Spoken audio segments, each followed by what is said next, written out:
A father had two sons. The elder was smart and could do anything, but the younger was so stupid that he could neither learn nor understand a thing, and people would say, "What a burden that stupid boy must be to his father."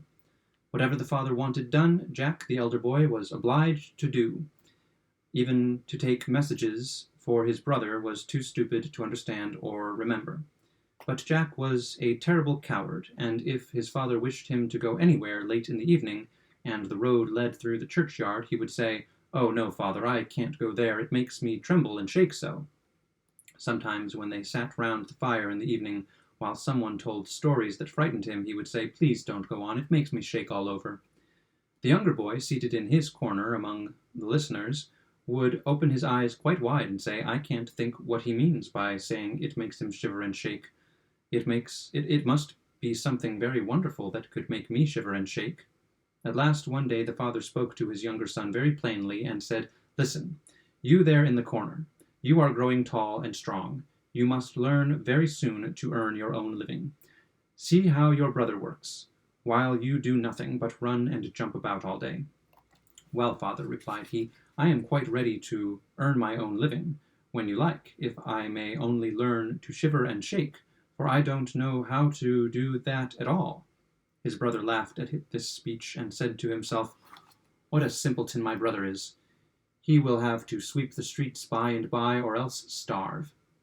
His father sighed and said, "You will never get your living by that, boy, but you will soon learn to shiver and shake, no doubt." Just at this moment the sexton of the church came in, and the father related the trouble he was in about his younger son, who was so silly and unable to learn. "What do you think he said to me when I told him he must learn to earn his own living?" asked the father. "Something silly, I suppose," answered the sexton. "Silly indeed," he said. "He wished he could learn to shiver and shake." "Oh," cried the sexton, "let him come to me. I'll soon manage that for him. He won't be long learning to shiver and shake if I have him with me." The father was delighted with this proposal. It was really a good beginning for his stupid son. So the sexton took the youth in hand at once, led him to the church tower, and made him help ring the bells. For the first 2 days he liked it very well, but on the third, at midnight, the sexton roused him out of his sleep to toll the passing bell. He had to mount the highest part of the church tower. "You will soon learn what it is to shiver and shake now, young man," thought the sexton, but he did not go home, as we shall hear later on. The youth walked through the churchyard and mounted the steps to the belfry without feeling the least fear, but just as he reached the bell rope, he saw a figure in white standing on the steps. "Who's there?" he cried, but the figure neither moved nor spoke. "Answer me," he said, "or take yourself off. You have no business here." But the sexton, who had disguised himself to frighten the boy, remained immovable, for he wished to be taken for a ghost. But Hans was not to be frightened. He exclaimed for the second time, "What do you want here? Speak, if you are an honest man, or I will throw you down the steps." The sexton, thinking he could not intend to do anything so dreadful, answered not a word, but stood still, as if he were made of stone. "Once more I ask you what you want," said Hans, and as there was still no answer, he sprung upon the sham ghost, and giving him a push, he rolled down 10 steps, and falling into a corner, there remained. Thereupon Hans went back to the bell, tolled it for the proper number of minutes, then went home, laid himself down without saying a word, and went fast asleep. The sexton's wife waited for a long time for her husband, and finding he did not come home, she became alarmed, and going to Hans, woke him and said, "Do you know why my husband is staying out so late? He was with you in the tower, I suppose?" "There was someone dressed in white standing on the top of the steps when I went into the belfry, and as he would not answer a word when I spoke to him, I took him for a thief and kicked him down the stairs. We will go and see who it is. If it should be your husband, I shall be sorry, but of course I did not know." The wife ran out to the tower and found her husband lying in a corner, groaning, for he had broken his leg. Then she went to the father of Hans with a loud outcry against the boy. "Your son," cried she, "has brought bad luck to the house. He has thrown my husband down the steps and broken his leg. He shan't stay with us any longer. Send for him home." Then the father was terribly vexed, sent for his son, and scolded him. "What do you mean, you wretched boy," he said, "by these wicked tricks?" "Father," answered the boy, "hear what I have to say. I never meant to do wrong, but when I saw a white figure standing there in the night, of course I thought it was there for some bad purpose. I did not know it was the sexton, and I warned him 3 times what I would do if he did not answer." "Ah, yes, you are the plague of my life," said his father. "Now get out of my sight and never let me see you again." "Yes, father, I will go right willingly tomorrow, and then if I learn to shiver and shake, I shall acquire knowledge that will enable me to earn my living at all events." "Learn what you like," said his father. "It's all the same to me. There are $50. Take them and go out into the world when you please. But don't tell anyone where you come from, or who is your father, for I am ashamed to own you." "Father," said Hans, "I will do just as you tell me. Your orders are very easy to perform." At daybreak the next morning the youth put the $50 into his pocket and went out into the high road, saying to himself as he walked on, "When shall I learn to shiver and shake? When shall I learn to be afraid?" Presently a man met him on the road, overheard what he said, and saw at once that the young man was fearless. He quickly joined him, and they walked a little way together till they came to a spot where they could see a gallows. "Look," said he. "Look," he said, "there is a tree where 7 men have been married with the rope-keeper's daughter, and have learned how to swing. If you only sit down here and watch them till night comes on, I'll answer for it you will shiver and shake before morning." "I never had a better opportunity," answered the youth. "That is very easily done. You come to me again early tomorrow morning, and if it teaches me to shiver and shake, you shall have my $50. Then the young man went and seated himself under the gallows, and waited till the evening, and feeling cold he lighted a fire, but at midnight the wind rose and blew so fiercely and chill that even a large fire could not warm him. The high cold wind made the bodies of the murderers swing to and fro, and he thought to himself, "If I am so cold down here by the fire, they must be frozen up there." And after pitying them for some time, he climbed up, untied the ropes, and brought down all the 7 bodies, stirred the fire into a blaze, and seated them round it, so close that their clothes caught fire. Finding they did not move, he said to them, "Sit farther back, will you, or I will hang you up again." But the dead could not hear him. They only sat silent and let their rags burn. Then Hans became angry and said, "If you will not move, there is no help for it. I must not let you burn. I must hang you up." So he hung the 7 bodies up again, all in a row, then laid himself down by the fire and fell fast asleep. In the morning the man came according to his promise, hoping to get the $50. "Well, I suppose you know now what it is to shiver and shake," he said. "No, indeed," he replied. "Why should I? Those men up there have not opened their mouths once. And when I seated them round the fire, they allowed their old rags to burn without moving, and if I had not hung the bodies up again, they would have been burned also." The man looked quite scared when he heard this, and went away without attempting to ask for the $50. Then Hans continued his journey, and again said aloud to himself, "I wonder what this shivering and shaking can be." A wagoner, walking along the road by his horses, overtook him, and asked who he was. "I don't know," he replied. The wagoner asked again, "Why are you here?" "I can't tell," said Hans. "Who is your father?" "I dare not say." "What were you grumbling about just now when I came up with you?" "I want to learn to shiver and shake," said Hans. "Don't talk nonsense," said the wagoner. "Come with me. I will show you a little of the world, and find you something to do better than that." So the young man went with the wagoner, and about evening they arrived at an inn, where they put up for the night. No sooner, however, did Hans enter the room than he muttered to himself, "Oh, if I could only learn to shiver and shake!" The landlord heard him, and said with a laugh, "If that is all you wish to learn, I can tell you of a splendid opportunity in this part of the world." "Ah, be silent now," said the landlady. "You know how many people have already lost their lives through their curiosity.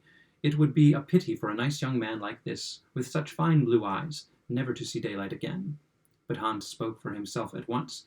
"If it is so bad as you say," he cried, "I should like to try as soon as possible. All I want is to learn how to shiver and shake.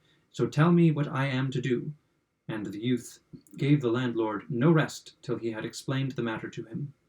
"Well," he said, at last, "not far from here stands an enchanted castle, where you could easily learn to shiver and shake if you remain in it.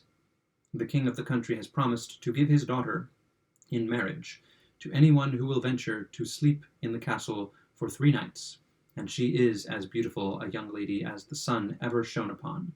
Rich and valuable treasures in the castle are watched over by wicked spirits, and anyone who could destroy these goblins and demons and set free the treasures which are rotting in the castle would be made a rich and lucky man. Lots of people have gone into the castle full of hope that they should succeed, but they have not been heard of since." Hans was not in the least alarmed by this account, and the next morning he started off early to visit the king. When he was admitted to the palace, the king looked at him earnestly and seemed much pleased with his appearance. Then he said, "Do you really wish to be allowed to remain for 3 nights in the enchanted castle?" "Yes," replied Hans, "I do request it." "You can take no living creature with you," said the king. "What else will you have?" "I only ask for a fire, a turning lathe, a cutting board, and a knife," he replied. To this the king readily agreed, and these articles Hans was permitted to take into the castle during the day. When night came, he took up his abode in one of the rooms, lighted a fire which soon burned brightly, placed the turning lathe and the cutting board near it, and sat down on the cutting board, determined to make himself comfortable. Presently he exclaimed, "Oh, when shall I learn to shiver and shake? Not here, I am certain, for I am feeling too comfortable." But at midnight, just as he had stirred the fire into a blaze, he suddenly heard in a corner the cry of a cat. "Mew, mew, how cold it is!" "What a fool you must be then," cried Hans, "to stay out there in the cold. Come and seat yourself by the fire and get warm if you will." As he spoke, 2 very large black cats sprang forward furiously, seated themselves on each side of the fire, and stared at him with wild, fiery eyes. After a while, when the cats became thoroughly warm, they spoke and said, "Comrade, will you have a game of cards?" "With all my heart," answered Hans. "But first stretch out your feet and let me examine your claws." The cats stretched out their paws. "Ah," said he, "what long nails you have, and now that I have seen your fingers, I would rather be excused from playing cards with you." Then he killed them both and threw them out of the window into the moat. As soon as he had settled these 2 intruders, he seated himself again by the fire, hoping to have a little rest. But in a few moments there rushed out from every corner of the room, black cats and black dogs with fiery chains, one after another, till there seemed no end to them. They mewed and barked and growled, and at length jumped on his fire and scattered it about the room, as they wished to put it out. For a while he watched them in silence, till at last he got angry, and seizing his cutting board, exclaimed, "Be off, you horrid creatures!" And then, rushing after them, he chased them round the room. Some few escaped in the clamor, but the rest he killed with his cutting knife and threw into the moat. As soon as he had cleared the room, he rekindled his fire by gathering the sparks together, and sat down to warm himself in the blaze. After a time he began to feel so sleepy that his eyes would not keep open any longer, so he looked round the room and espied in a corner a large bed. "That is the very place for me," he said, rising and laying himself upon it. But just as he was closing his eyes to sleep, the bed began to move about the room, and at last increased its speed and went off at a gallop through the castle. "All right," cried Hans, "now go on again." And at this the bed started off as if 6 horses were harnessed to it, through the doorway, down the steps, to the great gates of the castle, against which it came with a great bump, and tumbled legs uppermost, throwing all the pillows and blankets on Hans, who lay underneath as if a mountain were upon him. He struggled out from the load and said, "Anyone may travel in that fashion who likes, but I don't." So he laid himself down again by the fire and slept till the daybreak. In the morning the king came to the castle, and, as he caught sight of Hans lying by the fire asleep, he thought the evil spirits had killed him, and that he was dead. "Alas," said the king, "I am very sorry. It is a great pity that such a fine youth should lose his life in this manner." But Hans, who heard, sprang up in a moment and exclaimed, "No, king, I am not dead yet." The king, quite astonished, and joyful at finding him unhurt, asked him how he had passed the night. "Oh, very pleasantly indeed," replied Hans, and then he related to the king all that had passed, which amused him very much. On returning to the inn, the landlord stared at him with wide-open eyes. "I never expected to see you again alive, but I suppose you have learned to shiver and shake by this time?" "Not I," he replied. "I believe it is useless for me to try, for I never shall learn to be afraid." The second night came, and he again went up to the old castle and seated himself by the fire, singing the burden of his old song, "When shall I learn to shiver and shake?" At midnight he heard a noise as of something falling. It came nearer, then for a little while all was quiet.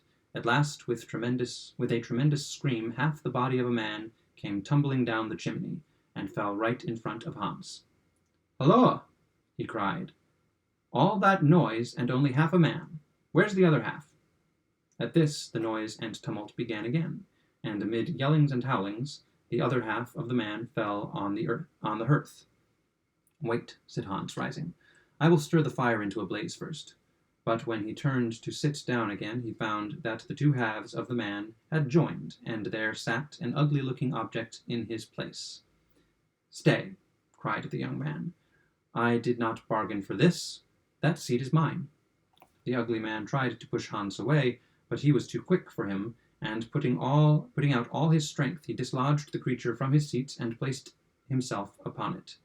Immediately there came tumbling down the chimney 9 more of these horrid men, one after the other. Each of them held a human thigh-bone in his hand, and the first who appeared brought out 2 skulls, and presently they set up the 9 bones like skittles, and began to play with the skulls for balls.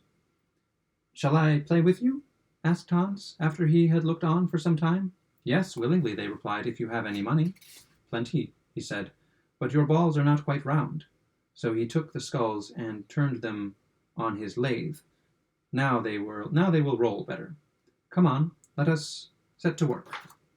The strange men played with great spirit, and won a few of his dollars. But all at once the cock crowed, and they vanished from his eyes. After they were gone, he laid himself down and slept peacefully till the king arrived, and asked him what had happened, and how it had fared with him during the night. "Well," said Hans, "I played a game of skittles with some horrid-looking fellows who had bones and skulls for skittles and balls. I won sometimes, and I lost a couple of dollars." "Did you not shiver and shake?" asked the king in surprise. "Not I, indeed. I wish I could. Oh, if I only knew how to shiver and shake." The third night came, and found our hero once more seated on his bench by the fire, and saying quite mournfully, "When shall I ever learn to shiver and shake?" As he spoke, there came into the room 6 tall men, bearing a coffin containing a dead man. "Ah," said Hans, "I know what you have there. It is the body of my cousin. He has been dead 2 days. Then he beckoned with his finger and said, "Come here, little cousin, I should like to see you." The men placed the coffin on the ground before him, and took off the lid. Hans touched the face, and it felt as cold as ice. "Wait," he said, "I will soon warm it." So he went to the fire, and warming his hand, laid it on the face of the dead man, which remained as cold as ever. At last he took him out of the coffin, carried him to the fire, and placed him on his lap, while he rubbed the hands and chest that he might cause the blood to circulate, but all to no purpose. The body remained as cold as before. Presently he remembered that when 2 lie in bed together, they warm each other. So he placed the dead man in bed, covered him over, and lay down beside him. After a while, this seemed to produce warmth in the body. The blood began to circulate, and at last the dead man moved and spoke. "There now, dear cousin," said Hans. "See, I have warmed you into life again, as I said I could." But the dead man sprang up and cried, "Yes, and now I will strangle you." "What?" cried Hans. "Is that your gratitude? You may as well go back into your coffin again." He leapt out of bed as he spoke, and seizing the body, he threw it into the coffin and shut the lid down closely upon it. Then the 6 tall men walked in, lifted up the coffin, and carried it away. "That's over," said Hans. Oh, I am sure nothing will ever teach me to shiver and shake. As he spoke, a man walked in who was taller and larger than any of the others, and the look of his eyes was frightful. He was old and wore a long white beard. You wretched creature, cried the man, I will soon teach you what it is to shiver and shake, for you shall die. Not so fast, friend, answered Hans. You cannot kill me without my own consent. I will soon have you on the ground, replied the monster. Softly, softly, do not boast. You may be strong, but you will find that I am stronger than you. That is to be proved, said the old man. If you are stronger than I am, I will let you go. Come, we will try. The old man, followed by Hans, led the way through long, dark passages and cellars, till they saw the reflection of a smith's fire, and presently came to a forge. Then the old man took an axe, and with one blow cut through the anvil right down to the ground. I can do better than that, said Hans, taking up the axe and going towards another anvil. The monster was so surprised at this daring on the part of Hans that he followed him closely, and as he leaned over to watch what the youth was going to do, his long white beard fell on the anvil. Hans raised his axe, split the anvil at one blow, wedging the old man's beard in the opening at the same time. Now I have got you, old fellow, cried Hans. Prepare for the death you deserve. Then he took up an iron bar and beat the old man till he cried for mercy, and promised to give him all the riches that were hidden in the castle. At this Hans drew out the axe from the anvil and set the old man's beard free, while he watched him closely. He kept his word, however, and leading the young man back to the castle, pointed out to him a cellar in which were 3 immense chests full of gold. There is one for the poor, said he, another for the king, and the third is for yourself. Hans was about to thank him when the cock crowed and the old man vanished, leaving the youth standing in the dark. I must find my way out of this place, he said, after groping about for some time, but at last daylight penetrated into the vaults, and he succeeded in reaching his old room, and lying down by the fire, slept soundly till he was aroused by the king's arrival. Well, he said, in a glad voice, when he saw the young man alive, have you learned to shiver and shake yet? No, replied Hans. What was there to make me fear? My dead cousin came to see me, and the bearded old man tried to conquer me, but I managed him, and he has shown me where to find hidden treasures of gold, and how could I shiver and shake at these visitors? Then said the king, you have released the castle from enchantment. I will give you, as I promised, my daughter in marriage. That is good news, cried Hans, but I have not learned to shiver and shake after all. The gold was soon brought away from the castle, and the marriage celebrated with great pomp. Young Prince Hans, as he was now called, did not seem quite happy after all. Not even the love of his bride could satisfy him. He was always saying, when shall I learn to shiver and shake? This troubled the princess very much, till her lady's maid said, I will help you in this matter. I will show you how to make the prince shiver and shake, that you may depend upon. So the princess agreed to do what the lady's maid advised. First she went out to a brook that flowed through the gardens of the palace, and brought in a whole pailful of water containing tiny fish, which she placed in the room. Remember, said the lady's maid, when the prince is asleep in bed, you must throw this pail of water over him. That will make him shiver and shake, I am quite certain, and then he will be contented and happy. So that night, while Hans was in bed and asleep, the princess drew down the bedclothes gently, and threw the cold water with the gudgeons all over him. The little fish wriggled about as they fell on the bed, and the prince, waking suddenly, exclaimed, Oh dear, how I do shiver and shake! What can it be? Then, seeing the princess standing by his bed, he guessed what she had done. Dear wife, he said, now I am satisfied. You have taught me to shiver and shake at last. And from that hour he lived happily and contented with his wife, for he had learned to shiver and shake, but not to fear.